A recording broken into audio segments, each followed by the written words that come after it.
এমনকি আমাদের শরীরটাও নিত্য। সব ছেড়ে এখান থেকে চলে যেতে হবে। আমরা যখন জন্মগ্রহণ করি তখন কিছু নিয়ে আসি না। এখান থেকে যখন চলে যাব তখন কিছু নিয়ে যেতে পারবো না। তাহলে আমরা যে অহংকার করি, এই ঘরটা আমার, এই ছেলেটা আমার, ইনি আমার স্বামী, ইনি আমার স্ত্রী, সব কিছু মিথ্যা, অনিত্য, মায়া। একা এসেছি, একাকেই যেতে হবে। এই জগতের কিছু নিয়ে যেতে পারবো না। যদি আমরা ভগবানের ভজন করি সেটাই আমাদের সঙ্গে যাবে। আপনারা চাঁদ সদাগরের কথা জানেন তো? চাঁদ সদাগর নিজের সন্তান লক্ষিন্দরকে বাঁচানোর জন্য কত বড় বিল্ডিং করেছিলেন, যেখানে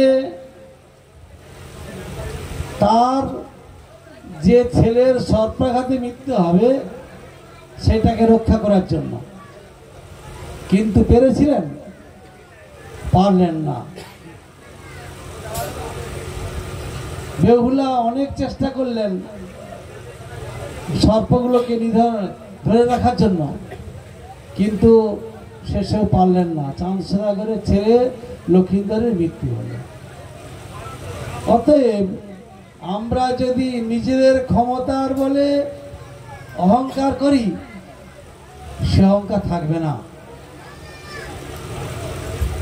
গীতায় বলছেন, জানতি দেবব্রতা দেবান, পিতৃ জানতি পিতৃপতা, ভূতানি জানতি ভূতেজ, জানতি মজ্জাদ অপিনা মাম। পিতামাতার ভজন করলে পিতামাতার লোকে যাবেন, ভূতের ভজন করলে ভূত লোকে যাবেন, দেবতাদের ভজন করলে দেব লোকে যাবেন, আর আমার ভজন করলে আমার লোকে যাবেন। আমরা উত্তম ব্যক্তি কাকে মনে করি? ভাগবত শাস্ত্র বর্ণন করছেন উত্তম ব্যক্তি হচ্ছে কৃষ্ণ, যার স্থান বৃন্দাবন। আরাধ্য ভগবান ব্রজেশ তনয়ম। ব্রজেন্দ্রনন্দন কৃষ্ণ আমাদের আরাধ্য বস্তু, তার ধাম বৃন্দাবন। সেই কৃষ্ণ মূল পুরুষ। দেবদেবী অবতার যা কিছু আছে সব কিছু তার অংশ। তাহলে সেই কৃষ্ণ ভজন করলে আর দেবদেবীর ভজন করতে হয় না। কিন্তু কৃষ্ণ ভজন বাদ দিয়ে দেবদেবীর ভজন করলে এই মায়া জগৎ থেকে আমরা উদ্ধার হতে পারবো না। এই মায়া জগৎ থেকে উদ্ধার হতে গেলে কৃষ্ণের ভজন করতে হবে। নাম, কলিযুগে নাম রূপে ভগবান এসেছেন। কলিযুগের ধর্ম হয় নাম সংকীর্তন। এতদর্থে অবতীর্ণ শ্রী সচিনন্দন। নাম নিয়ে কলিকালে এসেছেন ভগবান। নামের উপরে জোর দিতে হবে আমাদের। মহাপ্রভু বলেছেন 16 নাম 32 অক্ষর মহামন্ত্র নাম। হরে কৃষ্ণ কৃষ্ণ কৃষ্ণ হরে হরে, হরে রাম রাম রাম হরে হরে। এই নামটা আমাদের করতে হবে সাধু গুরু বৈষ্ণবগণের আনুগত্যে। এর জন্য মহাজনগণ বলেছেন যে কৃষ্ণকে নিবেদন করে যা কিছু আমরা প্রসাদ পাব। কৃষ্ণকে কি নিবেদন করতে হবে? সেটা শাস্ত্রে বর্ণন আছে। অর্থাৎ কৃষ্ণ সেবায় যাহা লাগে তাহাই নিবেদন করতে হবে। আমরা দেখতে পাই সাত্বিক আহার, নিরামিষ আহার কৃষ্ণ সেবায় লাগে, সেইগুলো ভগবানের উদ্দেশ্যে দিয়ে আমাদের প্রসাদ পেতে হবে। আর না দিলে চুরি করে খাওয়া হয়, ভগবানকে প্রভু বলে ভাবা হয় না, ছল চাতুরি করা হয়, এতে ভগবানকে লাভ করা যাবে না। দুঃখের বিষয় কি জানেন, আগেকার দিনে মানবগণ সন্তানাদি থেকে সবার নাম ভগবত নাম, দেবতাদের নাম থাকতো। যেমন আজকে যাদের বাড়িতে এসছি নাম রেখেছেন ওই স্বামী, কিন্তু তার কিছু স্বীকৃতি আছে, যার জন্য মহাপ্রসাদ দ্বারা বৈষ্ণবের মাধ্যমে তার অন্নপ্রাশন হচ্ছে। রবীন্দ্রচন্দ্র বেরা, সুরজিৎ বেরার ভাগ্যবান, কেন তাদের এই অবস্থাতে সাধুগুরু বৈষ্ণবগণ এসেছেন, হরিকথা শ্রবণ করতে পারছেন, এও ভাগ্যবান। অজামিল ছেলের নাম রাখছিলেন নারায়ণ।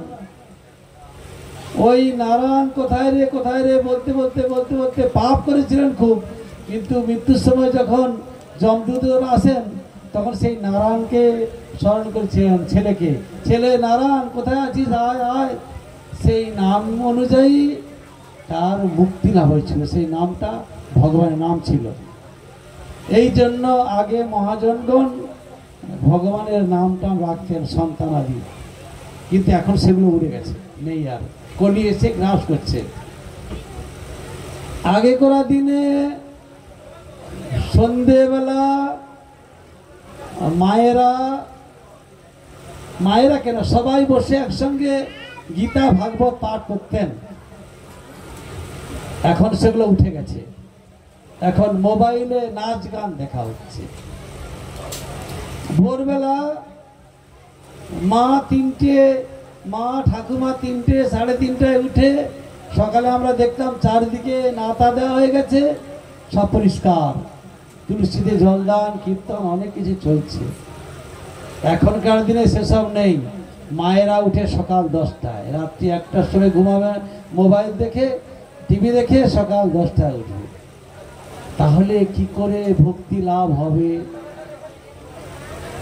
আমরা সেই মহাভারতের কাহিনী একটু যাই। মহাভারতে অস্ত্রগুরু দ্রোণাচার্য চক্রব্যূহ রচনা করেছেন। অর্জুন নারায়ণী সেনাদের সঙ্গে যুদ্ধ করতে চলে গেছেন।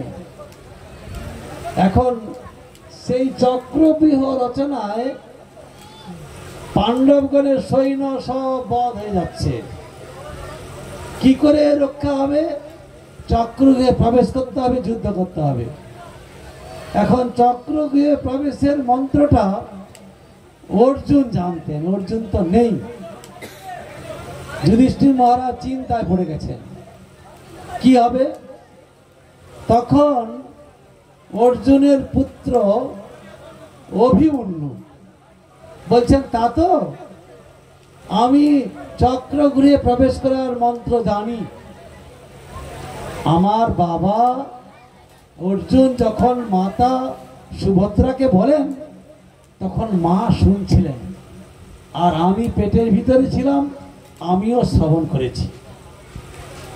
আর বেরিয়ে আসার মন্ত্রটা আমি বলতে পারবো না, জানি না। কেন? যখন বাবা বলেন মা ঘুমিয়ে গেছেন, ঘুমিয়ে যাওয়ার ফলে আমি মন্ত্রটা জানতে পারিনি। এই জন্য পূর্ব আগে করা দিলে গর্ভবতী মায়েরা বসে ভাগবতীয় কথা, গীতার কথা শ্রবণ করতেন। ভাগবতীয় কথা শ্রবণ করলে ভক্তি লাভ হয়। মহারাজ প্রথমেই বলেছেন প্রহ্লাদের মহারাজের কথা।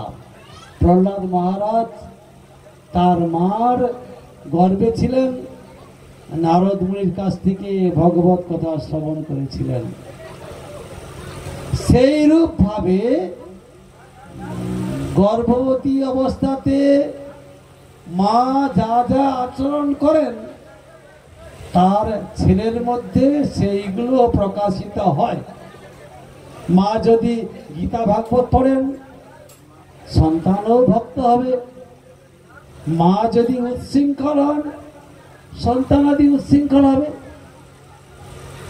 এই জন্য বড় দুঃখ এই কলিকালে সেই সমস্ত ভক্তির মার্গে অগ্রসর হব সেই পথটা নাই। অনেক বাড়িতে যাই, যাদের বাড়িতে ভক্ত তাদের বাড়িতে বাচ্চা 3 বছর 4 বছরের বাচ্চা সাষ্টাঙ্গে প্রণাম করতেছে, শুয়ে পড়ছে, তাদের সঙ্গে শিক্ষা আছে। অতএব যারা ভগবানের ভজন করেন এবং ভগবানের সেবায় সন্তানাদিকে নিযুক্ত করেন তারাই ভাগ্যবান। আমাদের গোস্বামীগণের মধ্যে দেখতে পাই যে গোপাল ভট্ট গোস্বামী, তার ভেঙ্কট ভট্ট বাবা মহাপ্রভু বাড়িতে গিয়েছিলেন, দক্ষিণ ভারতে উচ্ছিষ্ট দিয়েছিলেন গোপাল ভট্টকে। সেই গোপাল ভট্টকে তার পিতামাতা বললেন, ভেঙ্কট ভট্ট বললেন, বাবা ভগবান রক্ষা কর্তা পালন কর্তা সবকিছু, তুমি থাকলে যে আমি আনন্দে থাকবো, তুমি না থাকলে যে দুঃখে থাকবো তা নয়। রাখে হরি মারে কি, ভগবান যদি আমাকে শান্তি দেন তবে শান্তি পাবো, নাহলে এই জগতের অট্টালিকাও শান্তি দেবে না, ছেলে মেয়ে আত্মীয় স্বজন কেউ শান্তি দিবে না। তুমি পুরী ধামে যাও, শ্রীকৃষ্ণ চৈতন্যের সেবা করো, তাহলে আমরা আনন্দ পাব। তার সন্তানকে ভগবানের সেবায় নিযুক্ত করছেন। আপনারা নিজেরাও ভগবানের সেবা করবেন, সন্তানদিকে ভগবানের সেবা নিযুক্ত করবেন, তবে ভগবানের কৃপা লাভ হবে। বিষয়ে যে প্রীতি হবে আছে আমার, সেই মতো প্রীতি হোক চরণে তোমার। এই রূপ মনোবাসনা নিয়ে সাধুগুরু বৈষ্ণবের চরণে সমর্পণ করতে হবে, সাধুগুরুর চরণে জানাতে হবে, বৈষ্ণব ঠাকুর দয়ার সাগর এ দাসে করুণা করি, দিয়া পদ ছায়া সদয়ে আমার তোমারও চরণ ধরি। এখানে অট্টালিকা কোনো কাজ দিবে না, কোটি কোটি টাকার মালিক কাজ দিবে না, কারণ এই জগতে অর্থ সম্পদশালী, এই আমি উচ্চ বংশে জন্মগ্রহণ করেছি, আমি পণ্ডিত, এরা অহংকারে মত্ত, এরা ভগবানকে লাভ করতে পারে না। এই জগতের পাণ্ডিত্য এগুলো হচ্ছে মায়ায় আবদ্ধ করে। আর সা বিদ্যা তন্মতির জয়া, যে বিদ্যায় কৃষ্ণে ভক্তি আছে সেইটাই হচ্ছে প্রকৃত বিদ্যা। তার জন্য মহাপ্রভু দিগ্বিজয় পণ্ডিতকে বলেছিলেন, সেই সে বিদ্যার ফল জানিও নিশ্চয়, কৃষ্ণ পাদ পদ্মে যার চিত্ত বিদ্যায়। কৃষ্ণ পাদ পদ্মে যদি সমর্পণ করে দেন সবকিছু, তাহলে শান্তি পাবেন। সর্বস্ব তোমার চরণে সপিয়া পড়েছি তোমার ঘরে, তুমি তো ঠাকুর তোমার কুকুর বলিয়া জানো মরে। এই ভাবনা নিয়ে নিজেদেরকেও ভগবানের চরণে নিযুক্ত করতে হবে, আর সন্তানদিকেও ভগবানের চরণে নিযুক্ত করতে হবে। গুরুদেব হচ্ছেন পথ প্রদর্শক, তিনি ভগবানের সেবা কিরূপভাবে তার প্রদর্শন করেন, পথ প্রদর্শন করেন। সেই সব সাধুগুরু মহাত্মাগণের চরণাশ্রয় করতে হবে, তাদের আচরিত পথ অনুসরণ করতে হবে, চরণে জানাতে হবে কৃষ্ণ সে তোমার, কৃষ্ণ দিতে পারো তোমারও শকতি আছে, আমি তো কাঙ্গাল, কৃষ্ণ কৃষ্ণ বলি ধাই তব পাছে পাছে। যারা কৃষ্ণের ভজন করেন না, আমি আগেই বলছি যে দেব দেবীর ভজন করলে কৃষ্ণের চরণে যেতে পারবেন না।